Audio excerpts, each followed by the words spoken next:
It was just past 3 a.m. on a bone-chilling March morning in 1983 when the alarms went off at the Clear Air Force Station in Alaska. Not the kind of alarm that blares for drills or routine alerts, but the deep, gut-rattling kind that only sounds when something truly doesn't belong in the sky. Outside, snow swirled in the wind and the temperature hovered around -20.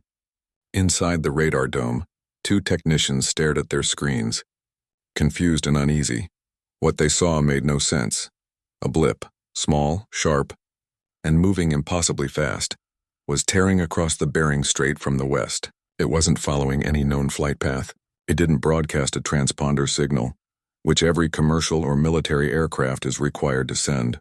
It carried no identification code. Nothing. Just a silent, streaking point of light on the screen, accelerating faster than any missile they'd ever tracked. One of the techs grabbed the secure phone and called NORAD, the North American Aerospace Defense Command, his voice tight with urgency. "We've got an unknown. Speed estimate Mach 15, no IFF, no origin point, it just appeared." Within minutes, fighter jets were scrambling from Elmendorf Air Force Base near Anchorage. 2 F-15 Eagles roared into the frozen sky, pilots straining against G-forces as they raced toward the last known coordinates. But by the time they reached the area, the sky was empty. No vapor trail, no heat signature, not even a ripple in the clouds. It was as if the object had never been there at all. Back at the station, the mood shifted from alert to disbelief. The data didn't lie, but it also didn't fit. This wasn't a glitch. The radar had been calibrated that morning. Other stations hundreds of miles away had picked up the same signal. Even Soviet early warning systems, according to later intelligence chatter, had logged a similar anomaly around the same time. Both superpowers were watching the same ghost, each too proud or too scared to admit they had no idea what it was. In the days that followed, the incident was buried under layers of classification. A quiet memo circulated among a handful of defense analysts with a new project name, Silent Dart. No press, no public statement, just a file locked away in a vault beneath Cheyenne Mountain, stamped with 3 chilling words. No ID, no signal, no origin. But for the people who saw it firsthand, the memory stuck. One radar operator would later tell a friend over coffee years later that he'd never forget the way the blip moved. Not like a plane, not like a missile, but like something thinking. It changed direction without slowing, banked at right angles, and vanished not by flying away, but by simply stopping. 1 second it was there. The next, gone, like someone had switched off a light. At first, the military tried to explain it away. Maybe it was a secret Soviet test. Maybe a meteor. Maybe a freak ionospheric disturbance playing tricks on the radar. But none of those theories held up. Meteors burn up. Soviet tests leave telemetry. Atmospheric anomalies don't accelerate, hover, or reverse course in midair. What made it even stranger was the silence that followed. Not just from the object, but from the system meant to protect the country. Normally, an incursion like this would trigger alerts up to the White House. Fighter patrols would double. Intelligence would swarm the area. But this time, orders came down from high above. Do not escalate. Do not discuss. Log the data and wait. That silence spoke louder than any alarm. For weeks, the team at Clear Station reviewed the tapes again and again. They slowed the playback, enhanced the signal, cross-referenced with satellite feeds. Nothing added up. The object hadn't entered from space. It hadn't followed a re-entry trajectory. It hadn't launched from land or sea. No launch plume, no sonic boom from liftoff. It was as if it had materialized out of thin air over the Bering Sea, performed a high-speed survey of US and Soviet airspace, and then disappeared without a trace. And the speed. That was the real kicker. Mach 15 is over 11,000 miles per hour. At that velocity, you'd expect a fireball, a shockwave that rattles windows hundreds of miles away. But witnesses on the ground, fishing boats, remote villages, even a lone bush pilot flying a Cessna, reported only stillness. No sound, no flash, just a strange, smooth shape gliding silently overhead before vanishing into the dark. One old trapper in Nome swore he saw it with his own eyes. "Looked like a smooth stone," he told a local reporter who never published the quote. No lights, no wings, just floating. Then it shot straight up like it was yanked by a string. Back in Washington, a small group of intelligence officers began asking quiet questions. Who builds something that fast and quiet? And why wouldn't they claim it? If it was American, why didn't the Air Force know? If it was Russian, why hadn't they bragged? And if it was neither, then what? No one had answers. Only unease. The incident should have faded into the fog of Cold War mysteries, another odd blip lost in decades of paranoia and secrecy. But it didn't, because 3 months later it happened again. Same profile, same silence, same impossible maneuvers, and this time, it was seen over the Pacific near a U.S. nuclear submarine patrol zone. That's when they knew. This wasn't a one-time glitch. This was something watching, something that didn't belong to any nation, any known technology, any rule of physics they understood. And the Empire, the most powerful military force the world had ever seen, had no way to track it, stop it, or even name it. All they had was a radar echo, a few shaky eyewitness accounts, and 3 words that would haunt them for years to come. No ID, no signal, no origin. The sky, it seemed, held secrets even the most advanced empire couldn't control. And whatever had passed over Alaska that frozen March night wasn't done showing itself. It was just getting started. After the Alaska incident, things didn't calm down. They got stranger. At first, the military tried to treat it like any other anomaly, log it, file it, and hope it never happened again. But then, just 6 weeks later, a radar station in northern Japan picked up the same kind of blip. Same speed, same silence, same ghostly behavior. Then another near the Aleutian Islands, then one over the Black Sea, deep inside Soviet-controlled airspace. Each time the pattern was identical. No radio signal, no heat trail, no country claiming it. And every time it moved like nothing built by human hands ever could, stopping on a dime, turning sharp corners at hypersonic speeds, hovering without making a sound. Fighter jets would scramble only to find empty sky. Pilots came back frustrated, confused, sometimes shaken. One even refused to fly again, saying, "Whatever that was, it wasn't ours, and it wasn't theirs either." Inside the intelligence world, whispers turned into urgent meetings held behind closed doors. A special task force was quietly formed, pulling people from the CIA, the NSA, and military intelligence. They weren't flashy agents in suits. They were analysts, radar experts, linguists, and engineers who spent their days buried in data, not chasing headlines. Most had never seen combat, but they knew how to spot a lie in a signal or a pattern in chaos. One of them, a young signals officer who'd grown up fixing radios in a small Midwest town, started noticing something others missed. Every time the object appeared, it lined up with spikes in solar activity. Not perfectly, but close enough to matter. During strong solar flares or geomagnetic storms, the object would show up, almost like it was using the disturbance as cover. Maybe the charged particles in the upper atmosphere masked its presence, or maybe it needed that energy to operate. She brought the idea to her supervisor, laying out charts and timelines on a cluttered desk.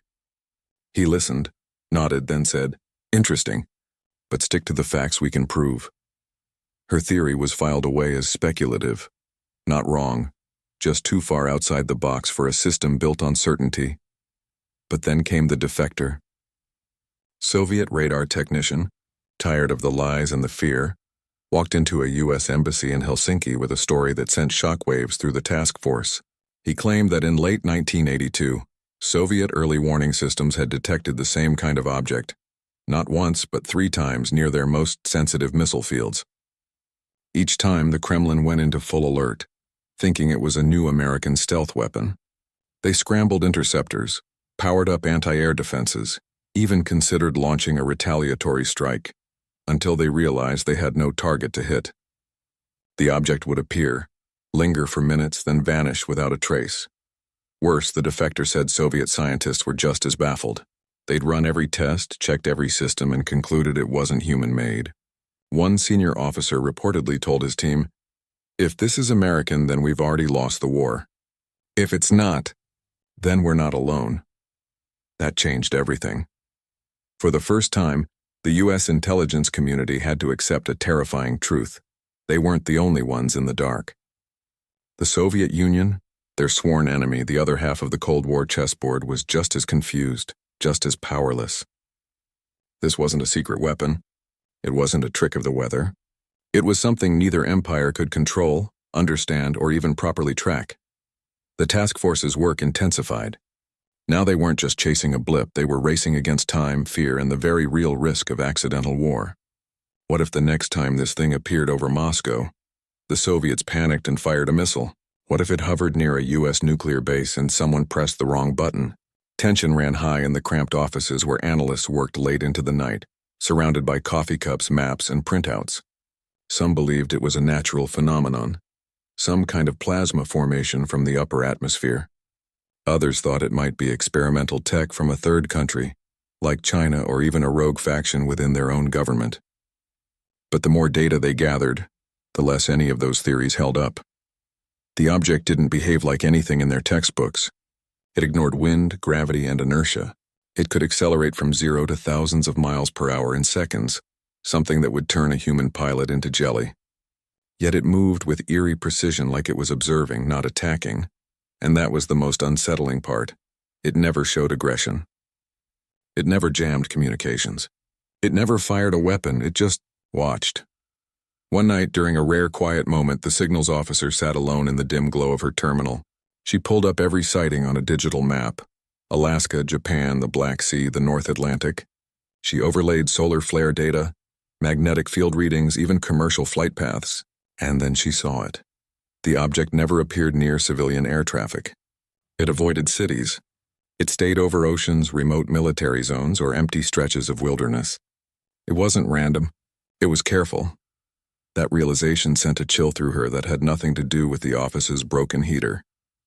She printed the map, folded it carefully, and tucked it into her bag, not because she planned to leak it, but because she needed to hold proof that this was real. That she wasn't imagining things. That the world was bigger, stranger, and far less in control than anyone wanted to admit. Meanwhile, higher up the chain, decisions were being made behind layers of secrecy. The project, still called Silent Dart, was downgraded in priority. Budgets were cut. Personnel were reassigned. The official line became, likely a combination of sensor errors and atmospheric anomalies. A tidy explanation for a messy mystery. But those who'd seen the raw data knew better. They'd heard the pilots' voices over the radio, tight with awe, not fear. They'd seen the radar returns that defied physics. They'd read the Soviet defectors' testimony, verified by polygraph and cross-checked with intercepted communications. The truth was out there, and it didn't care about borders, empires, or human pride. As summer turned to fall, the sightings slowed. The object seemed to retreat, as if it had gathered what it needed. The task force members returned to other duties, but none of them forgot. They'd looked into the unknown and seen something looking back, not with malice, but with a silence so complete it felt like judgment. And deep down they all wondered, if it came once, what happens when it comes back?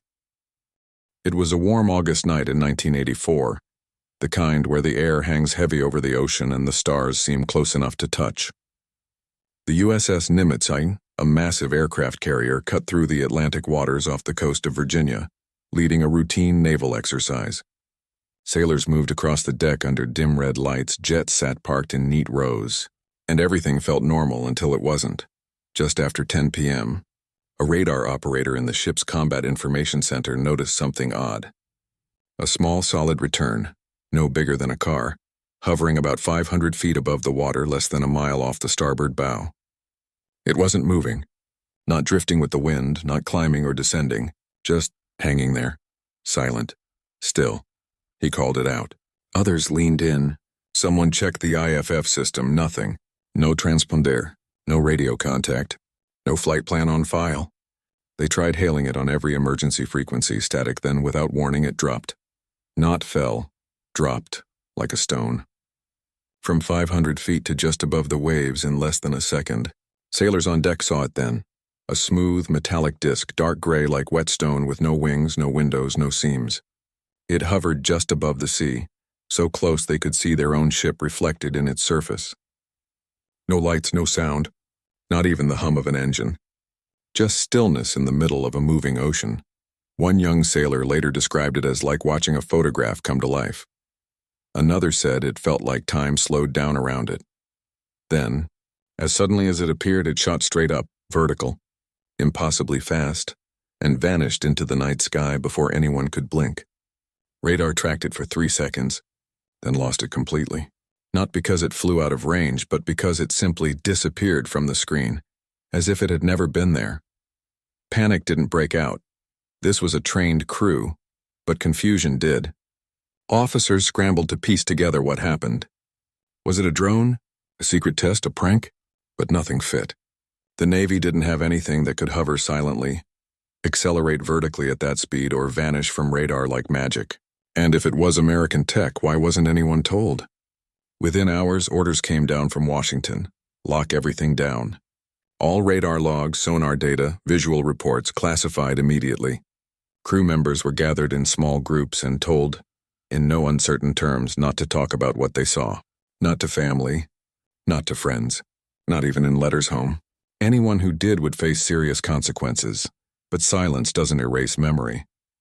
On the mess deck the next morning, whispers passed like contraband. Guys who'd been on watch compared notes in hushed tones. One said it made the hair on his arm stand up. Another swore the ocean went completely calm under it, like the water itself was holding its breath. A sonar technician admitted he'd checked underwater, just in case it was a sub or a buoy, but found nothing. No propeller noise, no hull echo, just empty sea. Back in the intelligence world, the incident lit a fuse. The Nimitz wasn't some remote radar outpost. It was the flagship of the U.S. Navy, surrounded by destroyers, cruisers, and electronic surveillance. If something could appear right over it, undetected until the last second, then no place was truly secure. The signals officer from the earlier task force, now quietly reassigned but still watching, got wind of the event through an old contact. She pulled every scrap of data she could, legally and otherwise. What she found chilled her. The object's behavior matched the earlier sightings perfectly. Hover, observe, vanish.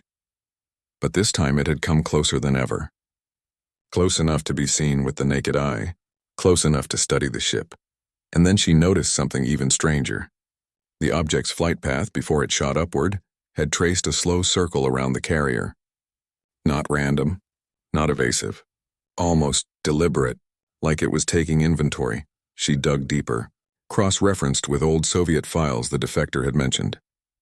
Buried in a translated report from 1968 was a similar account.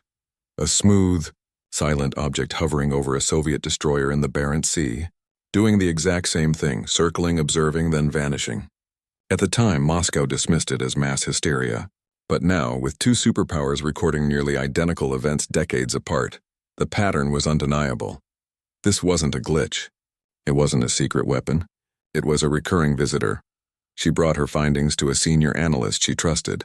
He listened, face unreadable, then said, "Even if you're right, what do we do? Shoot at it? Call it on the radio? We don't even know if it's alive, mechanical, or something else entirely." She didn't have an answer, but she knew one thing. Whatever it wasn't hostile. It never attacked, never jammed systems, never provoked. It just watched like a scientist studying ants. Still, the military couldn't afford mystery. In a world balanced on the edge of nuclear war, unknowns were threats by default, so the official story became this. A rare temperature inversion caused a radar mirage, and tired sailors mistook Venus or a weather balloon for something strange. Case closed, but those who were there knew better. Years later, some of those sailors would gather at reunions, and only when the room was quiet and the drinks were flowing, talk about that night. Not with fear, but with a kind of quiet awe.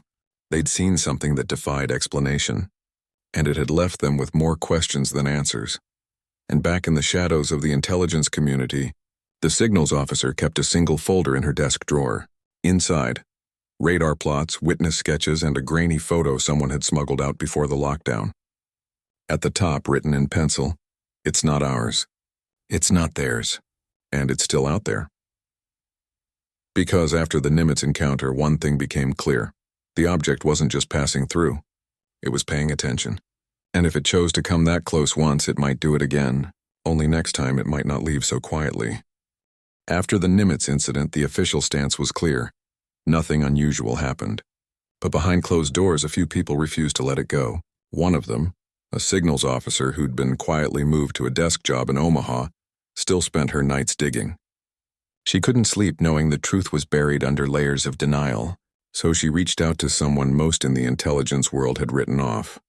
A former astrophysicist who'd once worked on satellite tracking, but left government work after clashing with superiors over unconventional data. He lived in a small cabin in New Mexico now, surrounded by books, telescopes, and a deep distrust of bureaucracy. When she showed up unannounced one dusty afternoon, he didn't seem surprised. He'd been expecting someone like her, someone who'd seen too much to believe the official story. Over strong coffee and the hum of a ceiling fan, she laid it all out. The radar returns. The pilot reports, the Soviet defector's notes, the eerie similarities across decades. He listened without interrupting, his eyes sharp behind wire-rimmed glasses. When she finished, he walked to a locked filing cabinet and pulled out a thick manila envelope. Inside were declassified fragments, literally. Not digital files, but paper reports from the 1940s stamped with faded red ink. One document described a strange object recovered near Roswell, New Mexico in 1947. But not the version the public knew, the cover story about a weather balloon. This was different. It came from a Mexican military radar station that had tracked the object's descent. They'd seen it slow down from orbital speeds, glide silently, then crash in the desert. And when U.S. recovery teams arrived, they found pieces of a material that didn't match any known metal. It was light as balsa wood but stronger than steel. It didn't corrode. It didn't reflect radar the way normal surfaces did, and under lab tests it seemed to absorb energy rather than reflect it. The astrophysicist pointed to a line in the report. Composition shows isotopic ratios not found on Earth. In plain words, this stuff didn't come from our planet. The officer felt a chill that had nothing to do with the desert heat. She'd always assumed the Roswell story was myth, government lies mixed with public imagination, but this felt real, raw, unpolished, the kind of detail you don't invent. They spent days cross-referencing the object over Alaska in '83. Same flight behavior as the Roswell craft, sudden stops, right-angle turns, no sonic boom. The Nimitz visitor? Same smooth, seamless shape described by ground crews in '47. Even the way it hovered, motionless, yet somehow aware, matched old witness sketches. Then came the breakthrough, buried in a Cold War era. NSA archive, access granted only because the officer still had a few quiet favors to call in, was a forgotten intercept. In 1965, Soviet scientists had recovered a tiny fragment from a similar object that crashed in Siberia. Their analysis concluded it was part of an autonomous probe, not a manned vehicle. It carried no life signs, no cockpit, no weapons, just sensors, and a power source they couldn't identify. The astrophysicist leaned back, eyes wide. "It's not a ship," he said slowly. "It's a messenger, a drone, sent to watch, not to fight." That changed everything. If it was a probe, ancient, maybe even centuries old, it wasn't acting on orders from a rival nation. It wasn't testing defenses or gathering intel for an invasion. It was doing what scientists do, observing, learning, recording. The officer felt a strange mix of relief and dread. Relief because it meant humanity wasn't under threat. Dread because it meant they weren't alone, and hadn't been for a very long time. She compiled everything into a single report. Not flashy, just facts, timelines, and verified data points. She added the Mexican radar logs, the Soviet fragment analysis, the behavioral patterns across sightings. She called it Silent Observer Hypothesis. Then she walked it up the chain, hand-delivering it to a general she knew had an open mind. For 2 days, there was silence. Then came the call. Not from the general, but from personnel. Her security clearance was suspended, effective immediately. She was reassigned to administrative review with no access to classified systems. Her office was emptied before she even got back from lunch. She knew what it meant. They weren't angry. They were scared. Not of the object, but of what it implied. If this was real, then everything the Empire believed about its place in the world, the idea that it was the most advanced, the most powerful, the center of all things, was wrong. And admitting that even in secret was too dangerous. But she wasn't done. Before her access was fully cut off, she made one last move. She encrypted the core data, just the facts, no speculation, and sent it through a back channel to a civilian astronomer known for studying unexplained atmospheric phenomena, a quiet man who published in obscure journals and asked hard questions. She didn't ask him to go public, just to look. To verify, he did, and within a week he vanished. Not dramatically, no black vans or midnight knocks. Just gone. His university said he'd taken a sudden leave of absence. His neighbors said his lights stayed off. His phone went unanswered. The officer tried to find him, but every lead hit a wall of silence. She never saw him again, but she knew. They'd shut it down, not because the data was wrong, but because it was too true. Years later, long after she'd left government service and moved to a quiet town near the Rockies, she'd sometimes stand outside at night and look up at the stars, not with fear, but with a quiet curiosity. She knew the object, or others like it, were still out there, watching, waiting, maybe even returning. And she also knew this. The Empire could deny it, bury it, laugh it off as fantasy. But the sky didn't care about empires. It held secrets older than nations, older than wars, older than pride. All they had to do was look up and admit they didn't have all the answers. By 1986, the whole thing was declared closed. Officially, Silent Dart never existed. Unofficially, it became one of those hushed topics, mentioned only in late-night conversations between old colleagues, or scribbled in the margins of declassified reports marked inconclusive. The Empire moved on. New threats emerged. New budgets were drawn. And the strange object that moved faster than radar could follow, it was chalked up to Cold War jitters, sensor errors, and overactive imaginations. But silence doesn't mean it's gone. The retired signals officer settled into a quiet life in New Mexico, far from Washington's corridors and military briefings. She fixed old radios for neighbors, grew tomatoes in her backyard, and watched the desert sky every clear night. She never spoke publicly about what she'd seen or uncovered. Not because she was afraid, but because she knew no one would believe her unless they'd been there too.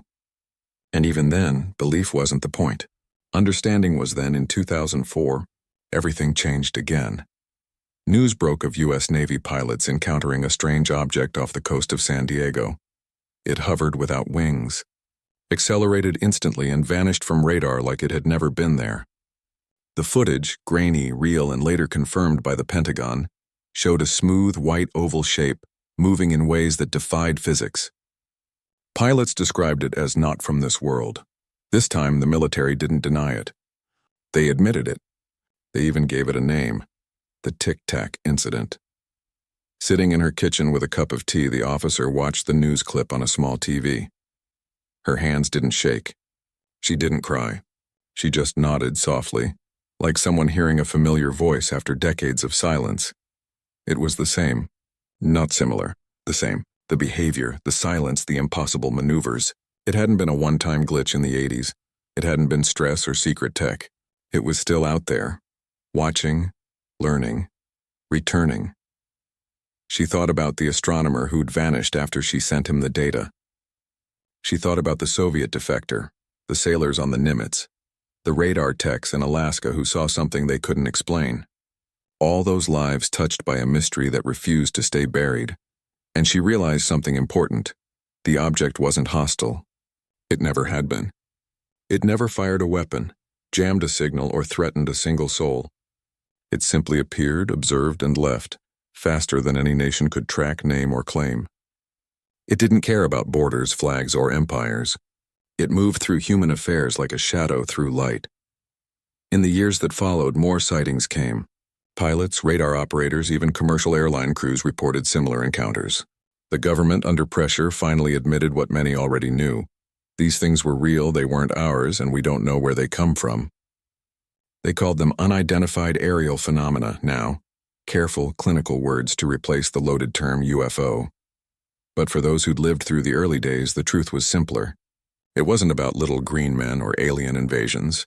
It was about humility, about realizing that humanity, for all its power and pride, isn't the only intelligence in the universe, and maybe not even the most advanced.